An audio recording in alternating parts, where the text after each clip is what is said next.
and gentlemen, coming to you live from the Lucky Dog studio in a hidden location somewhere in the upper Midwest of the United States of America, it's a brother making his own way but with all the wrong opinions. Welcome to the Morning Night Live with your host, the one and only P-Dog Knight. All right. Yeah. Let's get this thing started. Turn that off. There we go. Good morning, everybody. Welcome to Morning Night Live. I'm your host, Marty, also known as P-Dog Knight on the internet. And welcome back, or welcome to the P-Dog Knight channel on this Wednesday, Hump Day, the 27th of March, 2024. It's birthday week. I'm celebrating my 60th birthday just a tiny bit early because I'm not going to be here for my birthday. So we're just going to celebrate this week, culminating in a massive Q&A and hijack the show event on Friday. And then maybe we'll just actually celebrate my birthday on Monday because I think I'll be here Monday, but not the rest of that week. So, and my birthday's on Thursday, and I just, I figure I got to do a birthday thing, right? Because, the grift is strong and the force is with me. So anyway, hi. I hope you are having a good morning. I am. I'm smiling. I'm shining. I've got my coffee in the old 1000th episode cup. Can you believe that the 1000th episode of this show was over 250 episodes ago? Isn't that weird? It's like, where does this time go? It seems like I just did the 1000th episode, but here it is. We are 258 episodes later, doing another show. So let's say hi to everybody and get started because, I'm late. So we got to get it going. Over on Rumble, the first person in the chat is, of course, the man, the myth, the magic legend, Avocados Diablo gets the first bell. Maybe. There we go. There it is. You got two of them. All right. Things got shit. It's not working.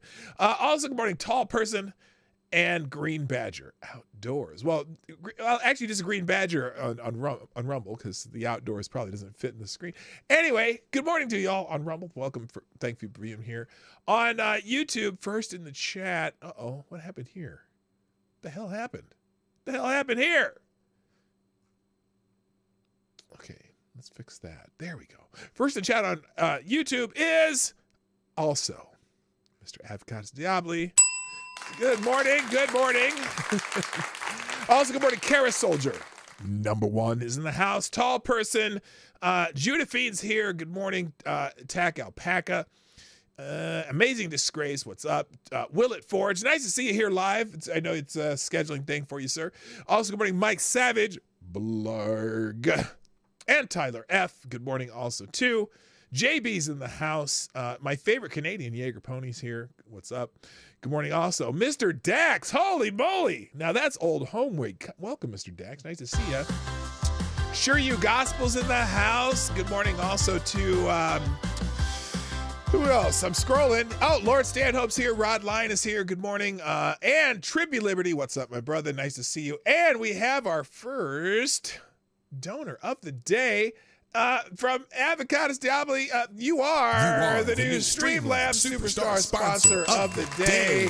Thank you for that, sir. And this message is, International Whiskey Day. Now, that's a day I can get into. An International Whiskey Day. Love me some whiskey. So it's International Whiskey Day. And to get you home after that drinking, it is also Little Red Wagon Day. I stole tall person's stick. Oh, I see what we did. I see what you did there. Well, that makes you the Streamlabs Superstar sponsor of the day because of it. So, wait a minute. International Red Wagon Day. I got to look this up. I got to look this one up. Little Red Wagon Day. Little Red Wagon Day. Let's look that up. I've never heard of that. Now, International Whiskey Day, I'm sure that's a big one. Oh, here it is. Yeah, Little Red Wagon Day. Okay, here, let's see. Let's do right here. Here we go. There's an actual article on it. We're going to put that in the links today. Let's push this right over here. International. Oh, I can close that shit right there. Don't want to close that. All right. Here we go. International Red Wagon Day. Or not international, but Little Red Wagon Day. Hello, Jimmy Das Hotep. What's up, brother? Okay, here we go. National Little Red Wagon Day, observed annually on the last Wednesday in March, was originally celebrated in 2016 to mark Radio Flyer's 100th anniversary. The holiday, which celebrates the Little Red Wagon invented by Radio Flyer founder Antonio Pazin, I don't know, was first marked in 2016 as part of the company's celebration of its 100th anniversary. Pazin, I don't know. It initially started selling wooden wagons in 1917. And in 1923, he built the first wood and steel wagon to bear the name Radio Flyer. So there you go. Love me some Radio Flyer. They made some good, what do you call those sleds? The rail sleds. They made some really nice rail sleds too. I had a Radio Flyer rail sled when I was a kid. And, oh boy, you can get some momentum in that thing, but a lot of kids hurt themselves because they would run into trees and shit. But I didn't. I survived my Radio Flyer sled. Actually, I had two of them. I had a short one, like those little short ones. And I was a tall kid, so I had to like balance on my chest and turn it with the little wooden handle things. But then also had a long one, like about I'd say 3.5 feet long, right? And that one I could lay on. But the little tiny one, I had to you had to balance it. No, not a bobsled, a rail sled. So, you know the rail sled, they have the little red metal things. There's two little tracks on it. And it had a little steering thing so you could bend the sled and turn. That's what I'm talking about. That's called a rail sled. A bobsled is the wooden thing with the curve. It's like this, and then it's a long wood thing. So anyway, just like a rail sled, just like a rose buff. I don't know what you try to say, rosebud. I don't even know what they're trying to do there at Costa. So anyway, happy National Little Red Wagon Day. I never heard of that one. Here, let's try. What's the other one? International Whiskey. Let's pull one up for that too. International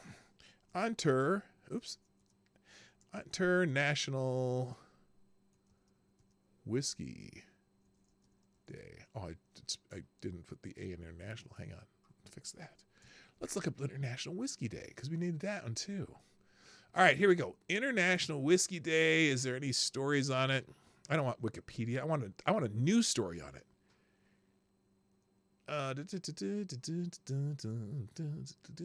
Here we go. Why doesn't anyone have a story on this? It's a very important day. Okay, well, let's do it. This is News 18. I don't know where this is from. We'll find out. Here we go. News 18, International Whiskey Day.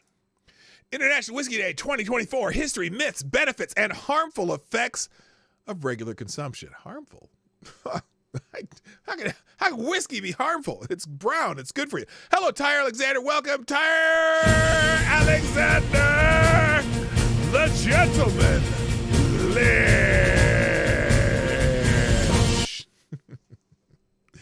And also Patio Furniture. What's up, Patio Furniture? And Black Hebrew Israelite. Nice to see you back. Welcome. Whoa, we got more people coming in. Okay, let's do this real quick. And then we'll, oh my goodness. Well, I'll get back to that one for sure. We have a new, let's just do that now. We have a new Streamlabs Superstar sponsor of the day. That is Mr. Jimmy Das Hotep dropping a big 20. Who's on the 20? Is that a Jefferson? Here, do I have a 20? I bet I have a 20. Why don't I know who's on the 20? Is that Ben Franklin maybe? No, that's Ben Franklin's on a Hyundai. Who's on the 20? Let me look this up. I'll look it up before someone puts it in the chat. 20 is, that's Jefferson. Oh, Andrew Jackson. Andrew Jackson's on. He sent me a Jackson's. I'm sorry, Miss Jackson. Ooh, I am for real. I never meant to make you talk to cry. Okay, thank you, Jimmy Das Hotep, dropping a big Jackson in the tip jar, saying, let's go, birthday week, like and share the stream. Yes, do that. I didn't even say that, but thank you for reminding me. Here, I'll come back to Whiskey Day. So, as you know, the Morning Night Live survives because of your generous donations. But you also can sponsor the show by hitting the like button right now. There's 33 people here, but only 15 likes. Get on it. And then you can also share the stream. Now, many of you have already done that. Let's see who's already shared the stream. Let's look that up. We'll go on. Oh, notifications. See, I got 6 notifications here. Looks like Well, we got Tall Person has shared the show. Thank you very much. I'm retweeting, whatever that. And Tall Person did it again because you did one for Rumble, one for YouTube. So we'll repost that. And then we got Somnambule Nation. We'll repost that also. Thank you, Somnambule Nation. And then we got all these people who shared my post. That'd be Jimmy Das Hotep and Mirai Vegeta. Sure You Gospel, Somnambule Nation, Tyler F, and Will It Forge. Thank you for doing that. Now, if you haven't done that already, what are you waiting for? Here's what I'll do. Here's what I'll do. I'm having some James Brown flashbacks. I will drop the link that all you have to do is hit that little redo thing, and you can do that yourself. If you're on X, I would appreciate it. Just hit that little repost thing, or it used to be called retweet. The little arrows that go in a circle. You know what I'm talking about. Do that. And then you can help the show, because if everyone does that every day, holy shit, a lot of people see that shit. But anyway, so we're gonna go ahead and get this show started, because got to do it. Russell 47, welcome to Rumble chat. I don't know who Russell 47 is, but I'm happy to see you here. Welcome to the show. If you're a first timer, well, I hope I don't disappoint you. All right, let's get this thing going. Let's start with the trending topics on X, the app formerly known as Twitter. Of course, it is Hump Day, and I can't scroll on Hump Day very far because I check this every time I do a show on a Wednesday. I check the Hump Day tab and the Happy Hump Day, and at some point as you scroll on X on Hump Day, people are showing you their naked body parts and this stuff, and they show you all kinds of stuff you just don't want to see, and certainly stuff that I can't put on the screen while on YouTube. But the top one here, but what's interesting, for the last about 2 or 3 months, you'd have to scroll a really long time before you ran into some boobs, butts, balls, or assholes, and it like 50, 60, 70 tweets down, and so I wasn't a big deal. But today I went to scroll, and like the third one was some lady showing all her bits and stuff, and I was like, oh shit, I can't even do that. Don Julio, Gulf City Biker Trash Pants in the house. Good morning. Oh, Jeffrey Russell. Oh, hi, Jeffrey Russell. I know you. Okay, welcome back. Good to see you. So anyway, this is the one I'll leave up here. This is the Hump Day, whatever the hell this is. Now, it looks like a bunch of, I don't know what it looks like a bunch of people in those little Chinese pointed hats, or, not necessarily Chinese, but Asian, the pointed straw hat things. And I don't know what this is supposed to mean. It's like, Oh, I see. They're farming it's a blockchain farm. I got you. Okay. So anyway, Happy Hump Day with the blockchain farming, and Happy Hump Day has also this one. Diddy right now trying to blend in, getting his Where's Waldo garb here. And then I can't even scroll one more down for this one. So anyway, Happy Hump Day to everybody. Also trending is, also trending.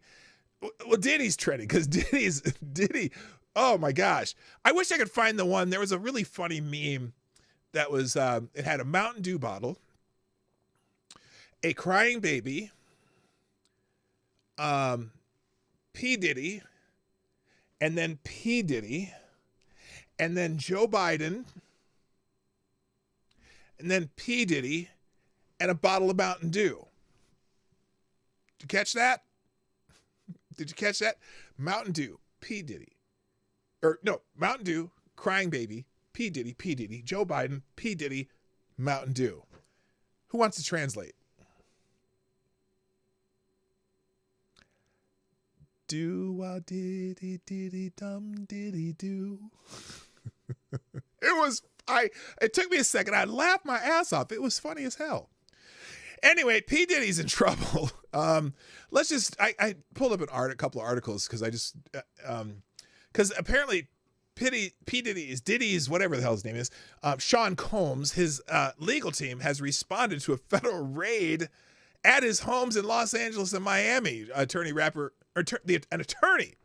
rappy Sean Diddy Combs responded to a federal government raid to 2 of his clients' homes this week by claiming that the government used too much force. Hey, you saw look, We watched them raid some of the people who were at January 6 homes. Whatever. Bitch, you got millions of dollars. These people are generally just normal, everyday people, middle class motherfuckers. So now, again, I don't know if they need to use one of these bad boys. Look at that thing. That's some military shit. Anyway, agents with the Department of Homeland Security descended upon Combs' homes in Los Angeles and Miami on Monday as part of a federal criminal investigation into allegations related to sex trafficking, sexual assault, and the solicitation and distribution of illegal narcotics and firearms. My goodness. There's a party at Diddy's house. Anyway, yesterday there was a gross overuse of military-level force as search warrants were executed at Mr. Holmes' residences, said attorney Aaron Dyer. There's no excuse for the excessive show of force and hostility exhibited by authorities or the way his children and employees were treated. Mr. Combs was never detained but spoke to and cooperated with authorities despite media speculation. Neither Combs nor any of his family members have been arrested, nor has their ability to travel been restricted anyway. So maybe that's why his plane was flying down to wherever the hell it was in the islands. Dyer called the raid an unprecedented ambush. Really? The former president of the United States had his home raided. That's not unprecedented, clearly. Even though federal law enforcement routinely conducts raids with a show of force and lambasted what he claimed was an advanced and coordinated media presence that he says has led the public to make premature judgments about his clients. Well, now y'all know if they can do it to the former president of the United States, they can do it to just about anybody, right? So anyway, there's a lot more in this article. I don't care what he says. There's also the New York Post article here. Sean Diddy Combs has been untouchable for decades, but now people are out to take him down, according to a source. Uh-oh. It could be over for Sean Diddy Combs and his seemingly bulletproof billion-dollar empire.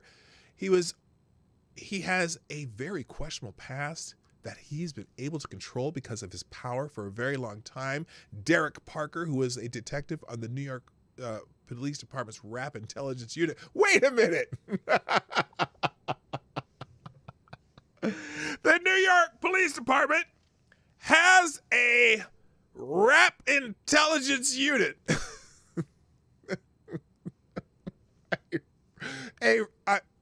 AKA the hip hop cops. They have a special unit for rappers.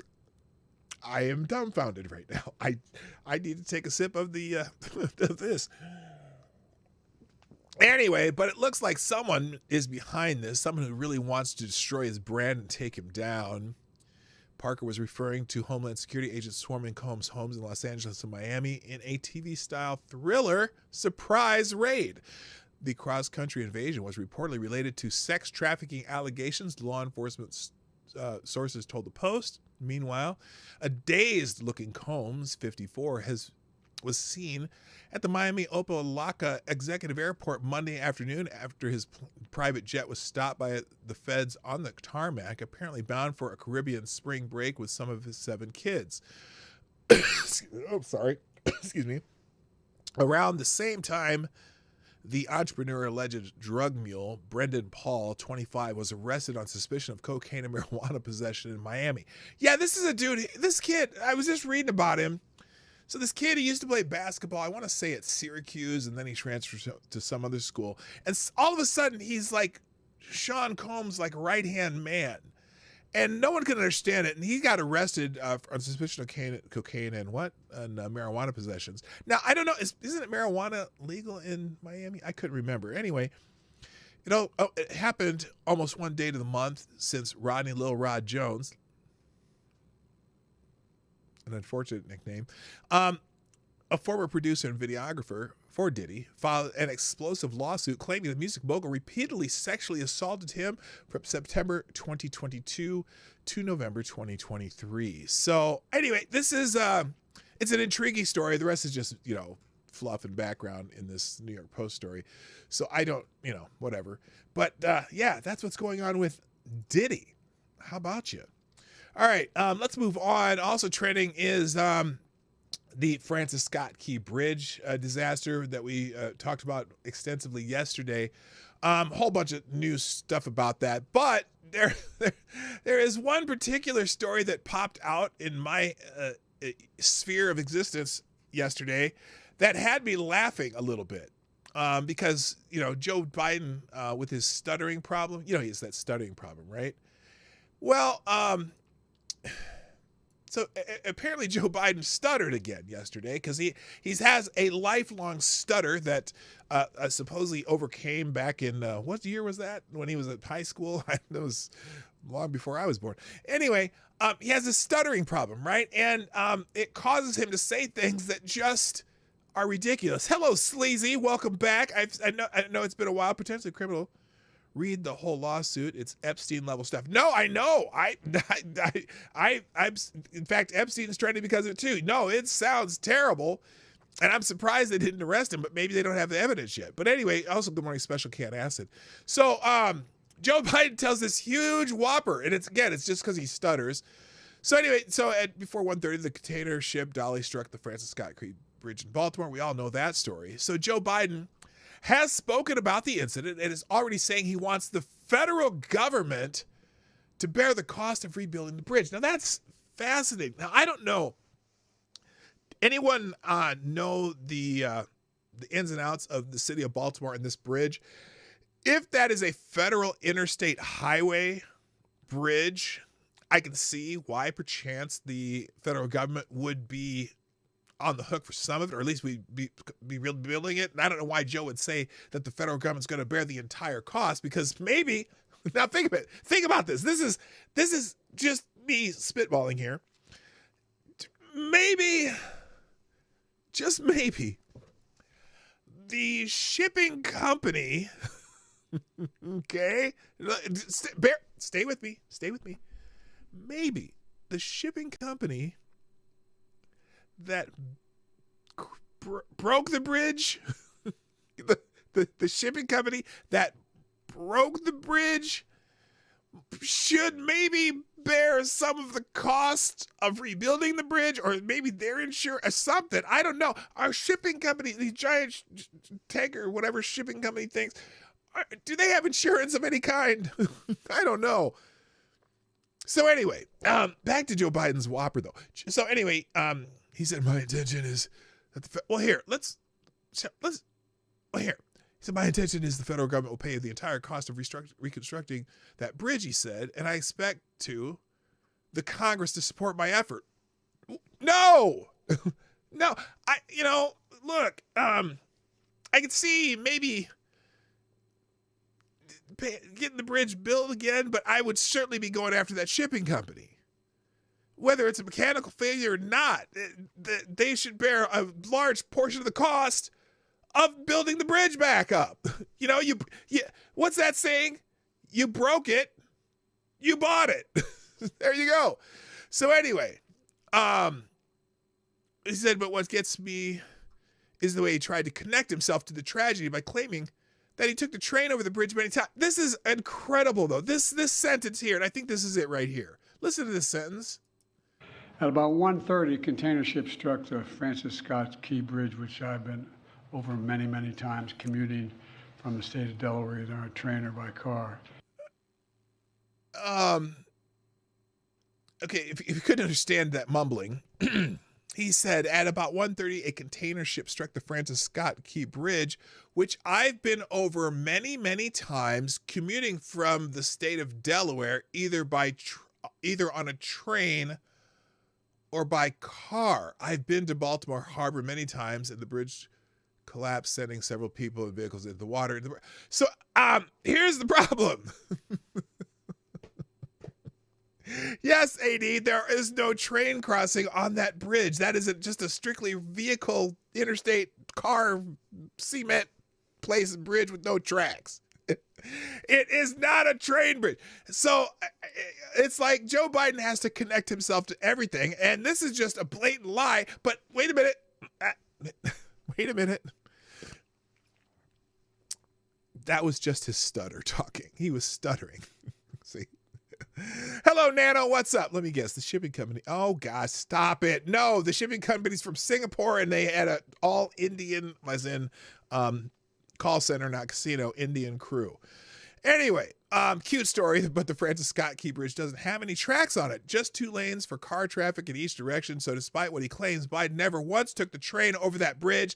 So the big question is, why would he say that? Biden's commuting habits have long been a part of his political mythology, as he reportedly commuted from his home in Delaware to Washington, D.C. via Amtrak during his years in the U.S. Senate.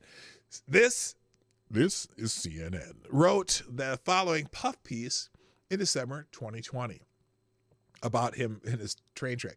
Biden's deep ties to Amtrak and rail travel hark back to his earliest days in the U.S. Senate.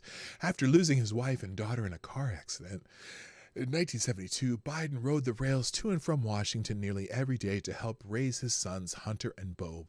Biden became one of the rail system's biggest proponents on Capitol Hill and continued to take the train to Wilmington, albeit less frequently, while vice president. The roughly 90-minute ride between Wilmington and D.C. was so central to Biden's story that the then-senator launched his first presidential bid in 1987, the one he had to drop out because he's lying all the time, at his hometown train station. Amtrak doesn't carry us just from one place to another. It makes things possible that otherwise wouldn't be, Biden wrote in a 2010 article he authored for Amtrak's Arrive magazine. For 36 years, I was able to make most of those birthday parties, to get home, to read bedtime stories, to cheer for my children at the soccer game.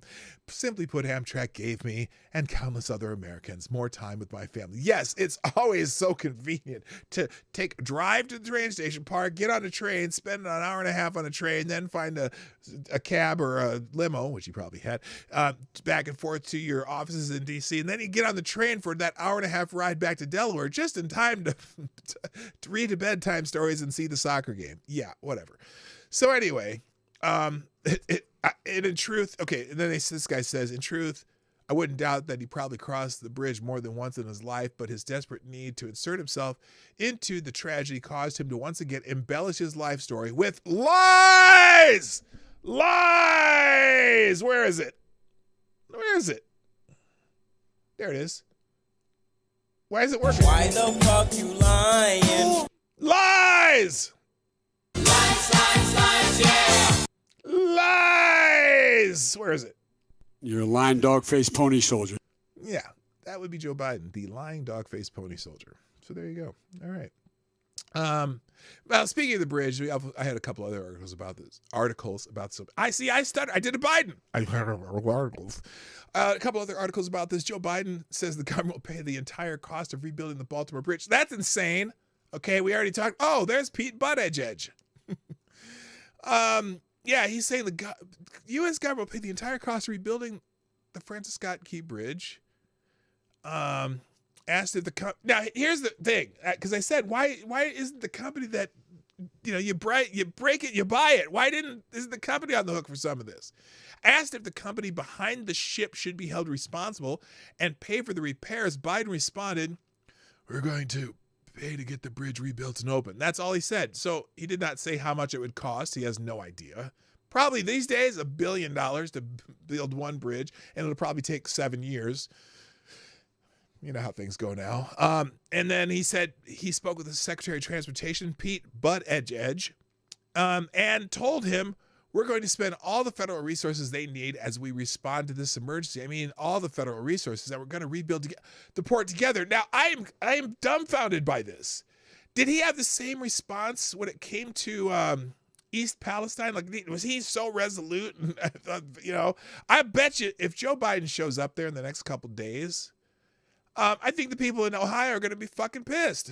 Anyway, also, the FBI quickly came out with a statement that there was no indication of terrorism in Baltimore, the Baltimore Bridge collapse. How do they know? It hasn't even been 24 hours. Well, now it's been 24 hours, but this was less than 24 hours in it. No indication of terror. How do you know? What investigation have you done? What, have you checked for cyber attacks? What the fuck have you done so far to be able to say that? There is no credible indication of terrorism involved in the demise of the Francis Scott Key Bridge after it snapped. Now, Breitbart, that's a terrible way to write. That's the wrong way to write. It didn't just snap. following a container ship crash unit. Okay, I just didn't finish the sentence. landmark structure, blah, blah, blah, blah, blah. Special Agent Bill Bagno of the FBI's Baltimore field office. Oh, here it is. No, Maryland Governor Wes Moore has made it clear the preliminary investigation points to an accident. We haven't seen any credible evidence of a terrorist attack. Well, I just looking at it, you saw when the power went out and whatever. We don't know why it turned after they restarted. Like, was there a glitch that when the power goes out, the rudder automatically turns? I don't know, makes it go in a circle or some shit. I don't know. But when they kicked it back on, literally the ship curved right into the pillar. But we don't know. But it looked like an accident. I can see that. But he said we haven't seen any credible evidence of a terrorist attack. Special Agent Bill DeBagno of the FBI's Baltimore field office agreed, saying the FBI was on very first looking at and assessing this matter. From an investigative standpoint, I want to be clear, there's no specific or credible information to suggest there are ties to terrorism in this incident. And I don't disagree with that assessment. I'm just surprised they're so definitive so fast.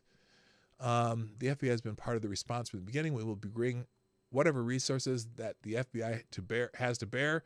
We've already brought our crisis response, our victim services, and just recently our underwater search evidence recovery teams are on the site. So I'm glad they're on it. And, this is one of those things that you want them to respond quickly.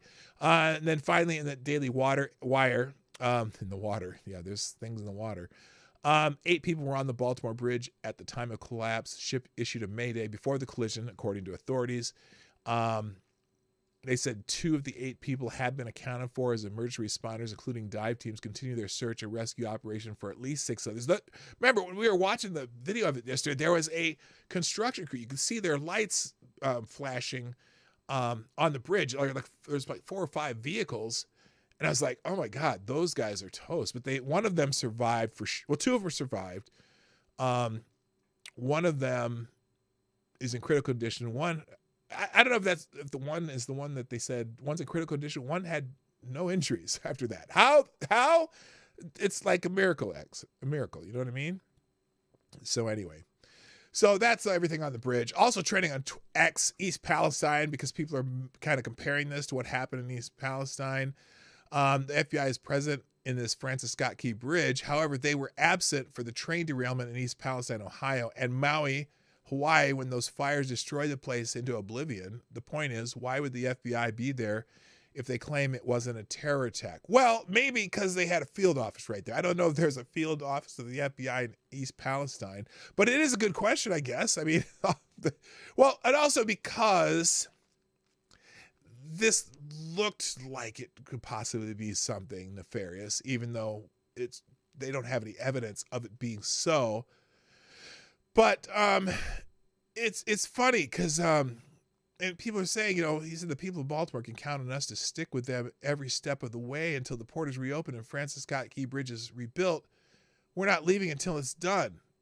Yeah. Well, how about in Maui and Hawaii, or Maui and East Palestine? What's happening with that? And I think Joe Biden finally visited East Palestine, was it a few weeks ago? It's been well over a year since that derailment happened. So it's interesting. The FBI will always be there just in case. Yeah, they should be. I don't have any problem with federal authorities investigating what's happening. But again, here, the FBI is trending just one day after Baltimore Bridge collapse. Imagine no FBI for Hawaii or East Palestine. Now, we don't know that there was no FBI for Hawaii or East Palestine. They didn't make major statements like they have here, but they did. It's interesting how the response in Maryland is so much quicker than it is in the flyover Ohio or the fly on vacation Hawaii. It's on the East Coast. Everything on the East Coast is more important than you. If you don't live if you're not from the East Coast or California, they don't give a fuck about you. So, it's interesting. Good morning, Rick Ashbringer. Did the ship have a harbor pilot? Should it have? I don't know. They haven't really said that. They haven't said that.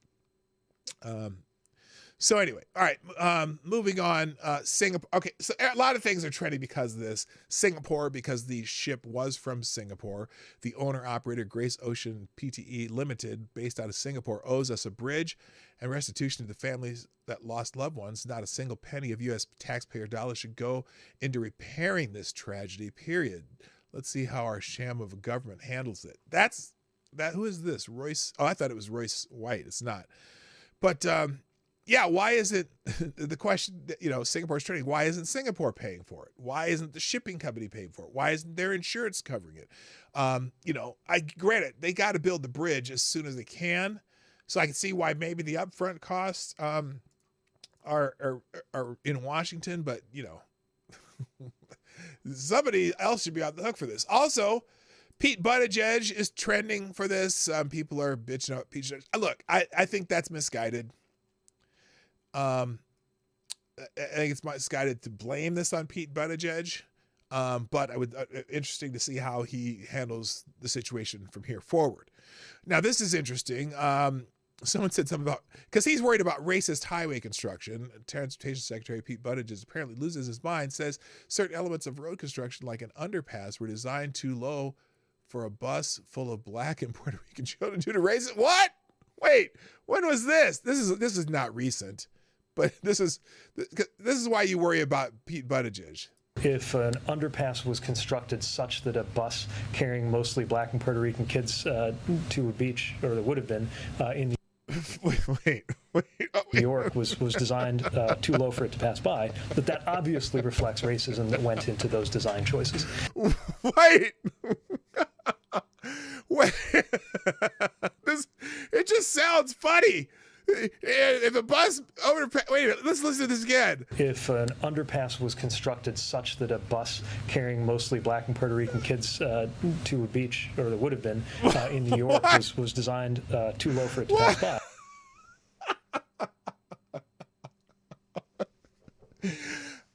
Did he really say that? If an underpass was too low for a bus full of Black and Puerto Rican kids. What? Oh my God. Oh Lord, give me strength. Who said it in the chat? Seven said it in the chat. Are white people buses a different size? That's what I'm wondering. Do they have special lowrider buses for white people? You would think the Puerto Rican guys would have the lowrider buses that could get under that underpass. It would be the buses for the white people and black people. White and black people are tall. You'd have to have taller buses, and they can't get under that underpass. Holy shit. Anyway, moving on. Also trending East Palestine. Or wait, it says, did I hit East Palestine twice? What the hell's going on here? Okay, that's East Palestine, Singapore, Buttigieg. Oh, Laura Logan is trending. Laura Logan, the former CBS News 60 Minutes reporter, and she's an independent journalist. She has a different take on this. Now, here, is this it right here? She's talking to, what's his face? Steve Bannon, everybody loves Steve Bannon, right? Everybody loves Steve Bannon. She's talking to Steve Bannon about this, and a lot of people are giving her shit for even saying this. But listen, I really want to emphasize, Steve, strongly. We are in an undeclared war right now, and by the way, she's Australian. These are not my words. I'm not making this up. This is coming from people who really know and who ordinarily would never ever talk to me. But we've reached a point. Okay, hang on. This is not the thing I want to talk about. She has this thing. She thinks she says that about this bridge collapse. She says everyone knows this is a cyber attack on a critical infrastructure corridor in the United States. She believes, and she says she has sources that lead to the idea that this might be a cyber attack. Okay, she was talking about this on Bannon. So here, now this is interesting. Let's see. So this was yesterday. She tweeted this. How do you know they are lying about the cyber attack on the bridge in Baltimore? You have one of the most important strategic supply lines in the United States, and people online all over are trying to say it's just a toll road and means nothing. This is so blatantly false and easy to disprove. It can only be an information op, but it's a good sign. I love when I see negative comments or attacks because it means the truth has broken through the feedback loops they used to divide us and is reaching everyone. Also, many people ask me how they can figure out who to trust. This is a great opportunity to weed out the political operatives, liars, and traitors. Anyone minimizing this event is not who they claim to be, or they are so ignorant and unreliable, it's not worth the effort to follow them. You can do better. Now, she got a reader's, note, whatever, on X. Baltimore Police Commissioner Richard Worley, there's absolutely no indication that there's any terrorism or that this was done on purpose. Governor Moore confirms that the ship's crew issued a mayday and communicated they were experiencing a power issue. Okay. Excuse me. Hang on.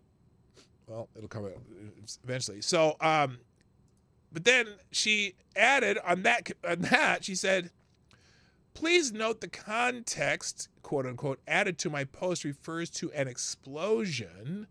This is cited here deliberately to suggest that I am referencing an explosion in what I have reported. That is false, inaccurate, dishonest, and misleading. At no point have I ever mentioned an explosion because that was obviously disinformation that was inserted into the bridge conversation for purposes of discrediting.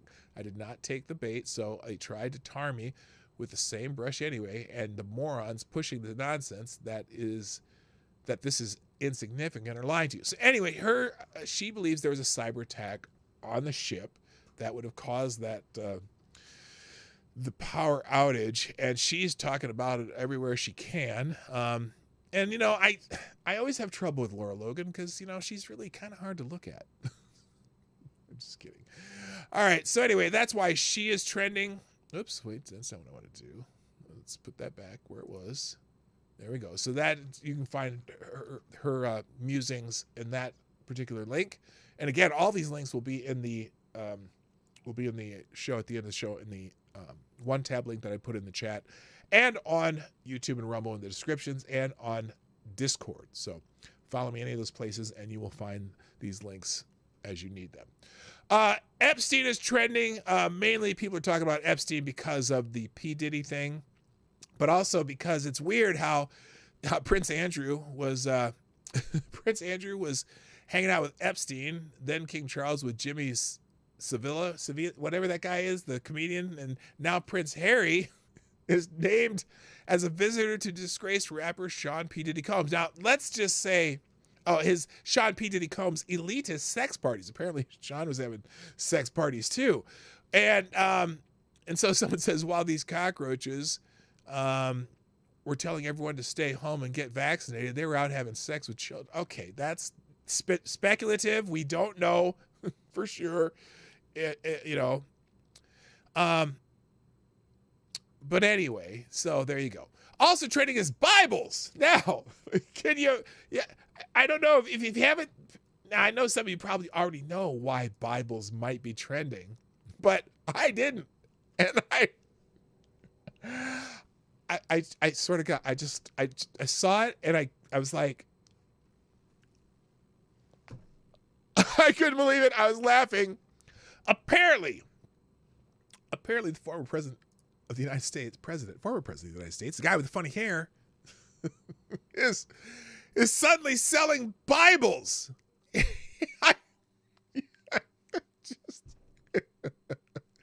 This motherfucker is so funny. And he's got everyone on the left is losing their fucking minds. It's amazing. This is time for the Daily Krasenstein. It's time for ladies and gentlemen, it is time for the Daily Krasenstein. I should have music for that. Here. Your life makes me sad. That's what I should use for the Daily Krasenstein. Another Trump. Oh, wait, I got to do it in the Krasenstein voice. Another Trump grift. Donald Trump is now trying to sell Bibles to his supporters on Truth Social. He claims that every American should own a Bible. Apparently, this means Muslims, Hindus, Buddhists, and atheists should own Bibles. Does anyone really believe that Trump is a Christian? The man who is indicted over 80 times. Oh, he changed it. He changed it from 90 times to 80 times. You know why? Because they dropped 6 of the charges so far, maybe more soon.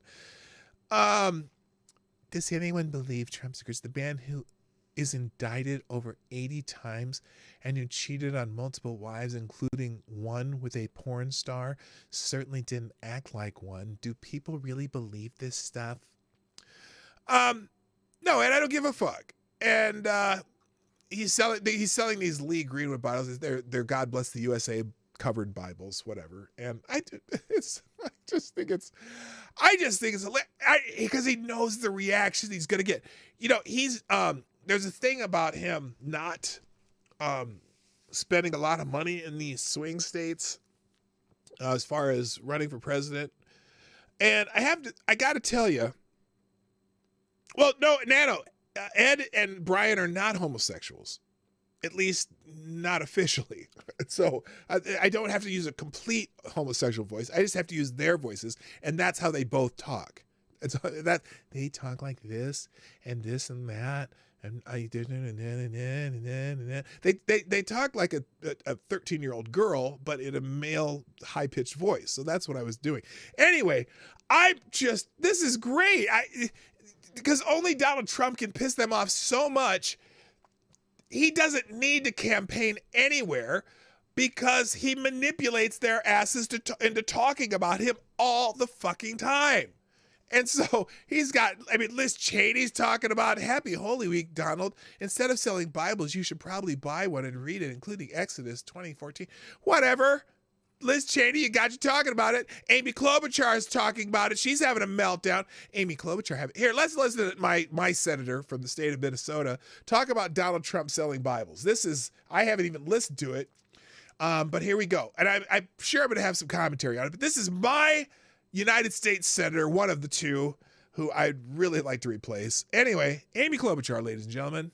The issue of where people are on abortion, their own personal views from him hawking Bibles. I just keep going back to the 10 Commandments and, those. Yeah, and you mean like the one that says, thou shalt not covet?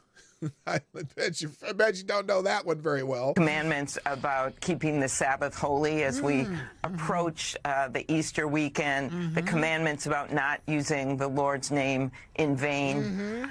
And here you have someone who is literally taking a holy book and selling it and putting it out there in order to make money for his campaign. I wonder if he's doing it as a nonprofit. Now, do we know he's doing it to make money for his campaign, or is he just selling them to be selling? I don't know. But the guy, it's a Lee Greenwood's Bible, the God Bless the USA Bible. Can he legally do it? I assume that. Well, what do you mean, can he legally do it? Bitch, please. Of course he can legally do it. This is America. We're the free market capitalist society. Of course he can sell Bibles if he wants to. He can, but usually candidates are selling things like T-shirts, or in the case of my presidential campaign. What? Your presidential campaign? Yeah, you better remind people of that, because no one will remember it unless you say it out loud. And Amy earrings, okay. Oh, yes. They were little penises, I bet. Anyway. These are things to allow supporters. Even Mike like that one. To have some fun and show they support the candidate. He's going this way. And I think the way that he has degraded people with disabilities. Yes. Oh, yes. That lie that he was mocking the disabled guy when that's just a move he makes all the time. That's a Donald Trump move when he talks about himself doing something stupid. So shut up about that, okay? I still will never forget when John McCain was on his deathbed, the fact that he went after John McCain, a hero to this country. Yes, John McCain, a hero. Look, yes, John McCain hello, Renee Mann. Yes, he got captured in Vietnam, and he apparently gave up some secrets or whatever, and then he was a shitbag senator. So, okay. Yes, John McCain was a hero. He got, and I nobody wants your military members captured by a foreign country and being a prisoner of war and being tortured. Yes, absolutely. Honor him for that. But his time as a senator, fuck John McCain. Anyway. Are not consistent with the teachings of the Bible. So he can be out there hawking it all he wants. But to me, he's going to mention something else. More. What else is she mentioning? This is another moment of 50 hypocrisy. seconds. And I hope people step back and look at some of the things he said and done in his life. But Mike is just letting her go on and on and on about this. She's upset. She's upset. Holy shit. Many of which are wielding through these legal prosidings. Are they now? All over the country. Oh, the lawfare, you mean where the Democrats are using the law as a hammer and not a scale? Huh? Yeah, is that what you're talking about? Asking a Republican Secretary of State to find him more votes. No, that's a lie too. All he was saying is that, they're only down 11,000. It didn't say find me illegally, find me new votes. He just said, hey, how about we check these counts? Because that's all we're like 11,000 votes off. There's got to be some shit going on here. He didn't say, oh my God. In that case, well, whose case is that? That's Big Fanny, right? Yeah, that's Big Fanny's case. There's problems there. Big Fanny may not be on the case much longer. After an election. And look at that and look at what the teachings of the Bible are and make a decision about who they're going to support or not. As many moderate Republicans, as you just was pointed out on the show, like Lisa Murkowski. Oh, you are so people angry. Like Mitt Romney. Yeah, she's almost in tears. Does she sound like she's about to cry? He fucks them up so bad. And remember, this is me talking. What's my favorite phrase about Donald Trump? Who knows it? Type in the chat if you know my favorite phrase about Donald Trump. Coming to a different conclusion about who they're going to support for president. Oh, she is salty. I could salt about 800 pounds of pork with that. Holy shit. Anyway, that's why Epstein's. She said something about Epstein too, in that meltdown. Something about, the same man who knew Jeffrey Epstein was doing Jeffrey Epstein was doing and said nothing. No, Donald Trump is the reason Jeffrey Epstein got a guilty verdict in Florida. That's why he did. So no, that he didn't do anything. But anyway, Amy Sabachar. That's funny. All right, let's keep going here. Ronna McDaniels. Oh, Ronna McDaniels, the former chairman of the Republican National Committee, is trending again. Now, remember, she got this job at NBC News. What is it, Friday or they announced it Thursday or Friday, right? Yes. Thank you, AD. That Donald Trump is a jackass. I fully admit he's a jackass. That's fine. This is the best jackass move I've ever seen. Him hawking Bibles. It's hilarious. Anyway, so Ronna McDaniel was hired by NBC, MSNBC, whatever, to do commentary, whatever, from a Republican point of view, right? And oh my God, it was the end of the freaking world to some of these people at MSNBC, and all the lefties were like, oh my God, she's an insurrectionist, and all this other shit, right? Well, that was the shot, and the chaser is, as of yesterday, they are now firing Ronna McDaniel from NBC News. Here it is. NBC News staff are concerned that the hiring and abrupt firing of Ronna McDaniel will damage relationship with GOP sources. That's because they don't want any opposition, making it more difficult to break news. Some Republicans have been complaining to journalists at the network about the move. So, they're already firing her. Okay, this is another Crassus. Should we do another daily Crassus? I can do 2 in one day. Hang on. So breaking, it's being reported that Ronna McDaniel will now take legal action. Oh, she's going to take legal action over firing by NBC. Yeah, they say she signed a contract and they fire for a few days later without cause. Come on now. She was hired. I didn't care. She was fired. I still don't care. I don't either. Look, it wasn't to cause me to suddenly watch NBC or MSNBC, except for to get some laughs.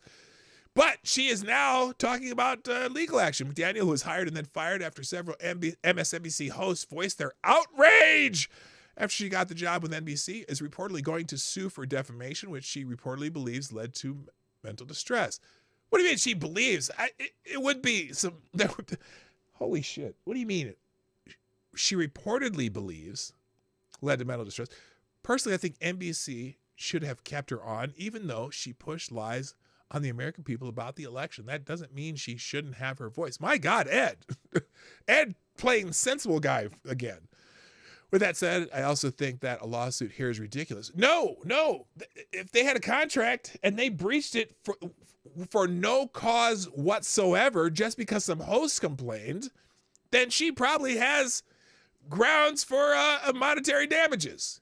They hired her, they were going to pay her, and now they fired her without cause, just out of the blue. Hell yeah, make them enforce the contract. You bought it, you pay for it. Okay, whether you break it later, you still got to pay for it. I'm using that analogy twice today, haven't I? Anyway, let's see. Hilarious today. Jen Psaki said there's a difference between NBC hiring her right from the Biden White House and hiring Ronna McDaniel right from the RNC, namely that Psaki doesn't lie like McDaniel does. The same Psaki spread the CIA lie 2 weeks before the 2020 elections. Hunter Biden's story is Russian disinformation, dozens of former intelligence officers say. Well, she was spreading their lies. I mean, come on now. She was only spreading their lies. She wasn't spreading her own lies. You know, she would never have any kind of information on whether or not that might have been a true story in the first place. She just spread other people's lies.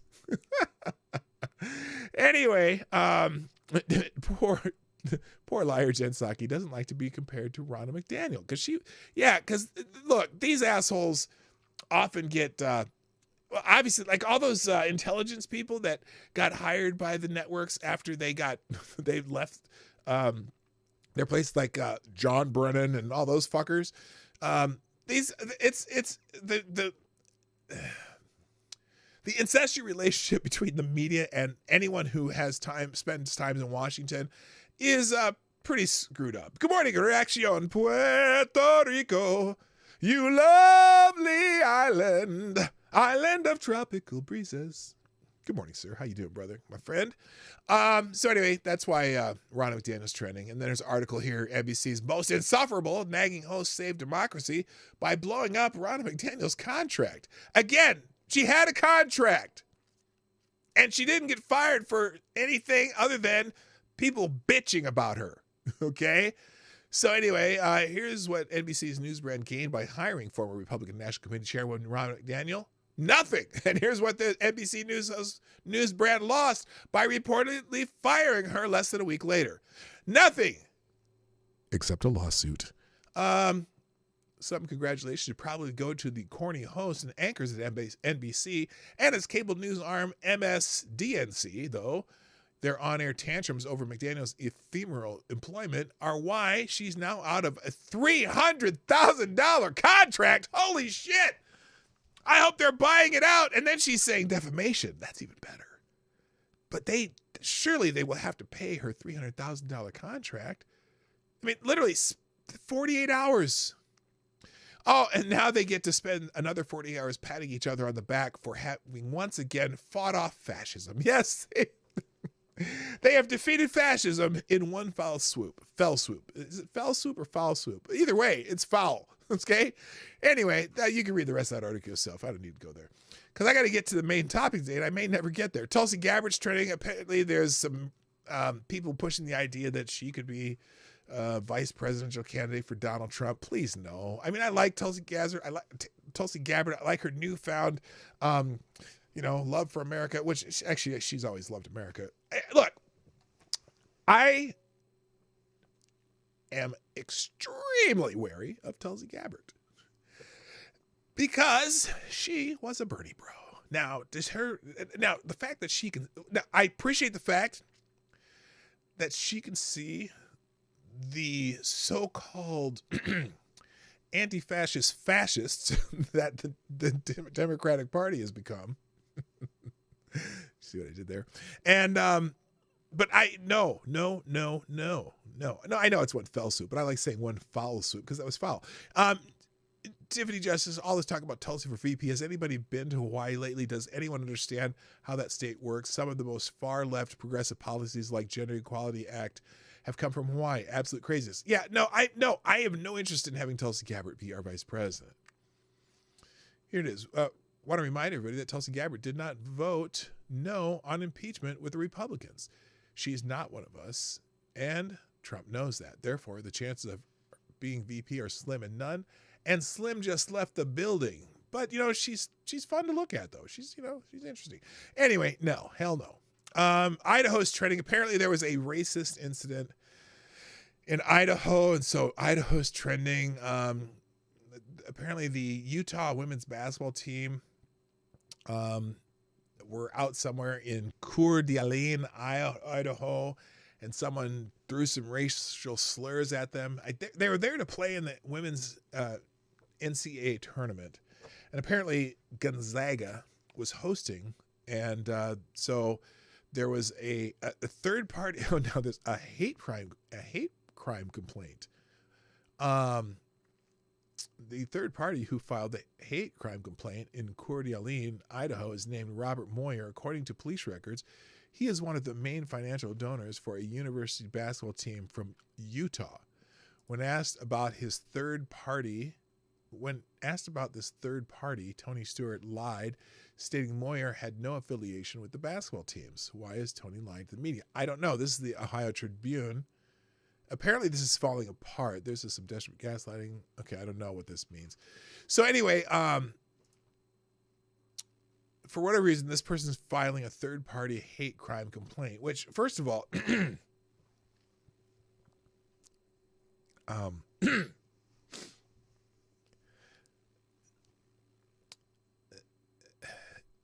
are crimes,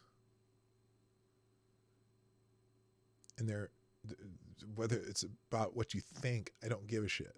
I don't care how you think about the crime. And if it's not a crime, what the fuck's a hate crime? Okay. Yeah.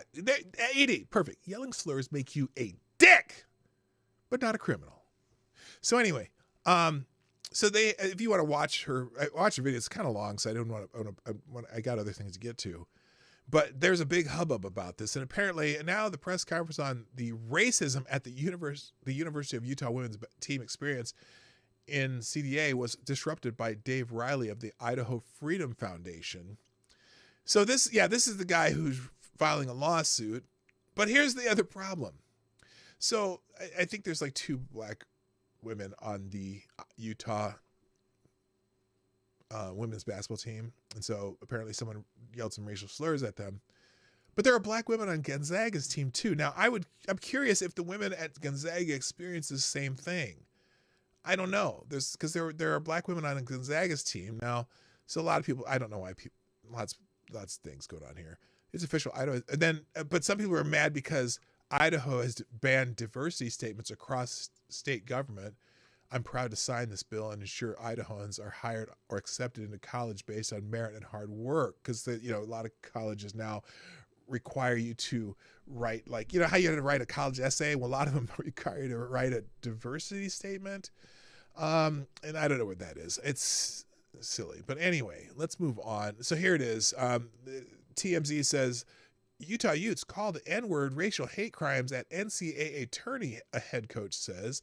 The NCAA tournament wasn't all fun and games for the Utah Utes women's basketball team because several players were allegedly called the N-word. I'm trying. Okay, give me the wrong N-word in the chat, okay? The wrong N-word. don't you drop an N-bomb on there, but give me the wrong N-words that they might have been called. Because several players were allegedly called the N-word and other racial hate crimes. Now, this is interesting. I want to know what the other racial hate crimes while at the team hotel. That's the N-word I get. The N-bomb, yeah, that could be very disturbing. What the fuck is and other racial hate crimes? What does that mean? Utah Youth head coach Lynn Roberts revealed the cruel acts following their second round loss to 4th-seeded Gonzaga on Monday, claiming they had to relocate the entire team from their hotel in Coeur d'Alene, Idaho, over the incredibly offensive treatment. We have several instances of some kind of racial hate crimes toward our program. tell me the racial hate crimes. Was somebody lynched or somebody? What the fuck is she talking about? Yes, someone said mean words, and and I would have said fuck you if someone calls me that. That's all I do, or I'll, I might punch him in the nose. But she said it's incredibly upsetting for all of us. You think in our world in athletics and university settings, it's shocking and alike. There's so much diversity on a college campus, and you're not exposed to that very often. Look, Gonzaga imports many black people to Idaho to play basketball. So I'm curious what these other racial hate crimes were. So they're in shock, a lot. So there's it's big stories. Utah women's basketball team target of racial taunts in Idaho. That's a Fox News version. Hello, Now What Studios. My friend Woo's in the house. What's up? I'm curious. I'm curious what I get the N-bombs. Okay, and it's okay. Nudist, Numiacs, narcotics, narcolepsy, Euclidean, Nathaniel. Okay, a lot of good ones. Nana boo boo, narcissist, Numidian, nice, Nubian, nincompoop. Nice. Okay, yeah, a lot of good N-bombs there. Okay, a lot of good ones. Nuance, naked. Oh, I hope they weren't naked. Ew. Normies. Okay, yeah, lots of good N-bombs there. Anyway, but I want to know what the other hate crimes were. I want them to be very, very specific. Again, here it is. We had several instances of some kind of racial hate crimes. I want to know what those crimes were. Racial hate crimes. South Dakota, Utah, South Dakota State, and UC Irvine were staying in Idaho because of the lack of hotel space in the Spokane area. Racism is real, and it happens, and it's awful. So for our players, whether they are white, black, green, whatever. What, green? You don't have any damn green players? Shut the fuck up. Robert said Gonzaga University, which played host to the tournament games, and the NCAA helped the team move hotels. So were they the only team that had to move? Because I know there's a couple of black girls in the South Dakota State team, and I assume there's some on UC Irvine, and there's definitely black players in Gonzaga. So why? Of course, this is in Idaho. This is where the first time you saw Patriot Front. Remember they had that thing in Idaho and something about, I don't even know what the fuck they were doing. Anyway, and then the other one, couple trending topics. I'm gonna skip them, but someone named Andrew Huberman, New York Daily News, or what is it? Did this huge story or New York Magazine did this huge story on this Andrew Huberman guy. I guess he's some internet guru, whatever. Apparently, they did a big story on him dating 5 different women at the same time, and I don't even know. I don't know what the fuck that. Hello, Donkey Punch Bandit, best name in the internet. Well, there's 2 of them. The other one always shows up in Rumble. Anyway, they did this big story on this guy about him dating 5 women, and no one knows why. I mean, who cares? Someone here says, this is Ashley St. Clair, on the Andrew Huberman situation, I can't say I'm surprised, nor do I care that a unmarried, jacked, rich guy was dating multiple women. I think it's more sad someone at New York Magazine was paid a salary to write the piece. Yes, that's exactly it. So you can get caught up in that. That's here. And then also, Crowder. Now this is the story that I wanted to get to. And I have several other articles open, but this is the last thing I'm going to talk about. Because so remember Jared Monroe, aka Not Gay Jared, from the Crowder Show. Well, he had this unceremonial exit from the Steven Crowder Show. Why are your comments getting yeeted? What up, GDSOB? Your comments aren't being yeeted. Are you on live chat or are you on top chat? Go put yourself on live chat. You might be on top chat if you don't see your comments. I always go on live chat because I don't know why there's weird hiding of comments in top chat, but whatever. So anyway, this Steven Crowder's former guy put this big video on this, and I'm not going to play the video, but he's talking about how he's been being harassed by Crowder and his lawyer, who's the lawyer, Half Asian Bill or something like that. I don't know if it's Half Asian Bill writing all this shit, but about his non-disclosure agreement, non-compete agreement, not this, and they forced him to sign a non-disclosure agreement, all this other shit, and he's tired of it. They're fucking with his family. He got a job, and someone from Crowder's circle sent his new employer something about cease and desist. No, he got fired from that. The guy's hasn't been able to pay his bills or whatever. So now he's decided he's going to fight back, and he's made this long 15-minute video about all the problems they're having, and he's soliciting money on GoFundMe and shit. He's raised, I think, $70,000 so far. In fact, I'm curious where it's at now. Let's see where it's at now, because he had $70,000 just in a heartbeat yesterday, because there's a lot of people who can't stand Crowder. He's at $75,000 so far. So here's the story. He says, I'm Jared Monroe. A former employee is legally abusing and attempting to intimidate me into silence. The fees to protect my family are now in the tens of thousands of dollars and rising every day. I need your help to stop this abuse, to help me protect my wife and children from financial ruin and fight back. How? By dissolving my unconstitutional NDA, non-disclosure agreement, and non-disparagement agreement. I didn't choose this battle, but if I do not fight back, I fear I will be subjected to legal harassment into perpetuity. I simply do not have the funds to battle this alone, so I need your help. Every donation, no matter how small, will greatly help me and my family as we fight this abusive cause. And then he made this video, which I'm not going to play. It's 15 minutes long, but I watched it this morning, to put it on 1.5. But lots of people talking about this, because there's people who like Steven Crowder, and there's people who hate Steven Crowder, and there's some people who think Steven Crowder is a closeted, and so there's all lots of people talking about it.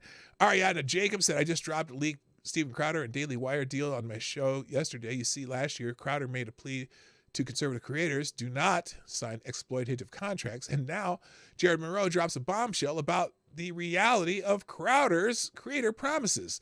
Need a quick catch up? This clip's for you. View episode. Okay, so she puts both the videos here, but then she says later, watched again carefully, and I have a new point of view. As a former talent agent who was maligned by the New York Times, a behemoth Hollywood agency, and hack journo, Taylor Lorenz, who talked my clients into breaching their NDAs and lying about me, my opinion is that this is a strategic attack on Crowder's business. Suing for tortious interference is the right move. Jared is just a pawn in a larger fucked up game. I'd try to get a video up before Crowder's camp does, so you guys can see my thoughts without anything from them. To be honest, I was fooled too, and I know more about this kind of thing than most people can imagine. So she thinks this is a conspiracy. Now, of sorts. Well, first of all, here's my take on this. Crowder's show is the same time as my show. So I would suggest anyone who even thinks about watching Crowder anymore should just come watch my show. Look, you get all the news without all the fucking drama. I'm just saying, watch this show. In fact, anyone you know who's thinking about watching Crowder or is tired of Crowder's bullshit, just tell them to come on over, because it's funny, because we tend to, I every once in a while I go check out what he talked about on his show, and most of it's the same shit I talked about. But I'm much more congenial. I don't have a bunch of people annoying you with other little stupid shit. I don't have the goofy stuff. Maybe I'll do a couple of these. Congratulations, you played yourself. Or, once in a while I'll do that, or I'll call you. You'll be one of these. You're fucking a white male! But other than that, I'm easier on the eyes too. I'm a good-looking dude, man. Anyway, so. And plus it's my 60th birthday. So this week, just tell everyone, hey, fuck Crowder, go watch P-Dog Night. It's the same time, same channel. Not same channel, different channel. But anyway, so, but there's a lot of people talking about this. Triologic, who I love Triologic. She's hilarious. And, she don't give a fuck. She says, my video explaining why Candace and Daily Wire parted ways. In this video, I explain why it happened, when it started. Wait, what is it? Okay. When it started, and Candace Owens' newest grift. After Ben Shapiro used Candace as his attack dog against Crowder, she bit him. Okay, that has nothing to do with Crowder. But here's one here. Like, this is weird, because everyone thinks that Crowder might be closeted, and why? Because he does all these little bits where he dresses up as a woman and goes into like Planet Fitness and all this other stupid shit. But some people think it might be one of the reasons that he doesn't want Jared to disclose is that maybe he went after Jared in a different way at one point. And this was a very hyper Steven Crowder tried to kiss Jared Monroe at the Shia LaBeouf event. Forgot about the camera. Drugs. Gee, why would Steven hound Jared with NDAs and lawfare? It's a mystery. So this is, they did this and he tried to kiss Jared. That looks really weird. What the fuck was that? But now, sometimes when you have situations like this, you also have to consider who takes what side. Now, I have nothing against Crowder. I thought his show was pretty funny and it's well produced and they have it flows pretty good. I'm not necessarily, I don't think he's that funny necessarily. He has this kind of, this dude bro humor that it can be funny, but not always. You know what I mean? So, I thought not Gay Jared's character or whatever was good for the show, and I was surprised when he left the show. And he's seemed to be a likable guy. So I don't really take a side. I just think you should be watching my show instead of his. That's the bottom line. But you worry about who takes what sides in one of these things. And so I get nervous when I see somebody like H. Pearl Davis standing for Crowder on this. So Pearl, Pearl, I don't know if you know who Pearl is. She's this 6 foot tall, redheaded, early 30s woman who likes to talk about like man issues. Like she's a men's advocate, so to speak. And she thinks women are stupid and that, and she's the one who famously is talking about how she's constantly talking about how women in their 20s are just better looking than women in their 30s. And are more desirable than women in their 30s. I don't know, whatever. Which, who gives a shit? She's just grifting off of lonely men. And she doesn't have a man, and she doesn't date anybody. She's not married. I don't understand these people who've never been married, don't have any prospects, giving dating advice. Just Pearly Things. That's who she is. Just Pearly Things. People are unmarried, undateable. No prospects, but they're out giving relationship advice and dating advice and marriage advice. Shut the fuck up. You don't know what the fuck you're talking about. But anyway, she is on Crowder's side on this. She says Abby Libby is involved because she leaked the original court proceedings. These people are working together to do a smear campaign against Crowder. Oh, no.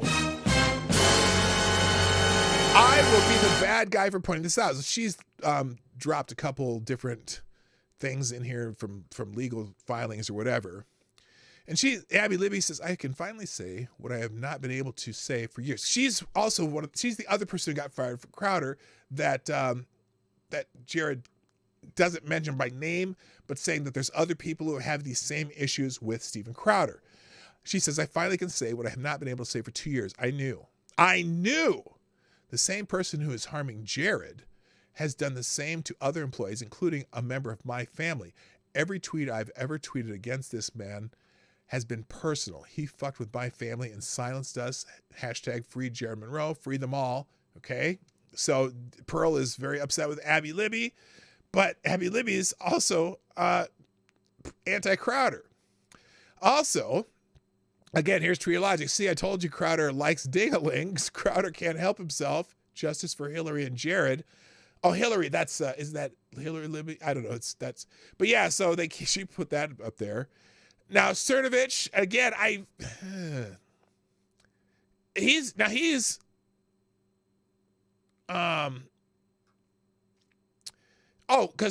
because Pearl is defending Crowder, Cernovich is like, this shows Steven Crowder is a crybaby. Let Jared run his mouth. Crowder has a huge show. He can defend himself. This is pussy shit.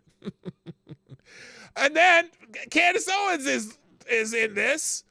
Everything Jared Moore is saying is true, and he is one of many people that has been enduring this legal abuse for years. Crowder's ex-wife and family and virtually all his former employees, including Dave Landau, should similarly find the courage to speak out. Yeah, Landau left too. So yeah, Crowder seems to be leaving bodies. wherever he goes with his former employees and just harassing them. I know Landau has been being harassed by Crowder. So, hey, let me bring this to you one last time. Stop watching Crowder. Come over and see me instead. We're at the same time. I know you're up. And I'm going to make a short clip of this probably. So, yeah, because look, I don't have an NDA or any kind of agreements or any kind of contracts with Steven Crowder, so I can say whatever the fuck I want about him. And I can just say, I'm just speculating, because I am just speculating. I don't know what the fuck's going on over there. But fuck Steven Crowder. Come on and see me. You can get all the news without the drama. And that, ladies and gentlemen, is going to be the end of my show today. Okay, now, there are several other articles. Well, not the end, because, I got to... I did put Jarrett Monroe's fundraiser in the links today. Other things that are going to piss you off, and I don't have time to get to, I will go through these real quick, just the headlines. Just the headlines. I'm not even going to read anything else. Here's the headline from the Daily Caller. Biden considering granting amnesty and handing out green cards to illegal immigrants. You are so dumb. You are really dumb. Also, in the MRC TV, apparently the new slavery Tennessee factory busted for employing migrant children. These motherfuckers, I swear, they will exploit anything. You can read that one yourself in the Daily Wire. New York City Council asked the state's highest court to let non-citizen vote in local elections.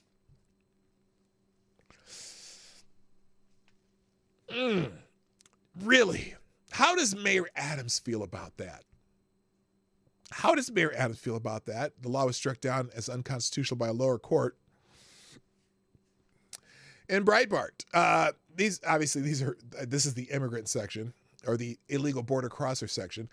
New York Governor Kathy Hochul dumping $2.4 billion with a B into migrant care, pushing state-funded housing construction for the new migrants. What does Joe Biden call the new Americans? Fucker. In Washington Free Beacon, Bob Casey says he doesn't support sanctuary cities, but he spoke to at an event for a group that loves them. Yes, is it the senator from Pennsylvania? Yeah, he doesn't support sanctuary cities, but he'll talk to groups that do support him. And National Pulse, what is this one? Historic Soldiers Home. Historic Soldiers Home is being turned over by... Boy, I found a lot of these articles. There were a lot of these articles today, weren't there? Yeah, in Boston, they're converting the old Chelsea Soldier Home into accommodations for illegal aliens as American communities struggle to absorb Joe Biden's southern border crisis. Well, hey, they're also asking people to take people to their own personal homes. So, what else can they do?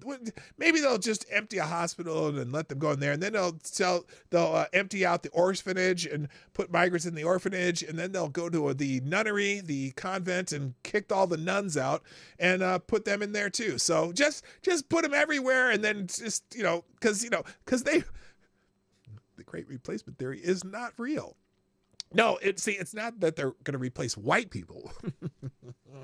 No. They're going to replace black people and anybody else that decides they're not black by voting for Donald Trump.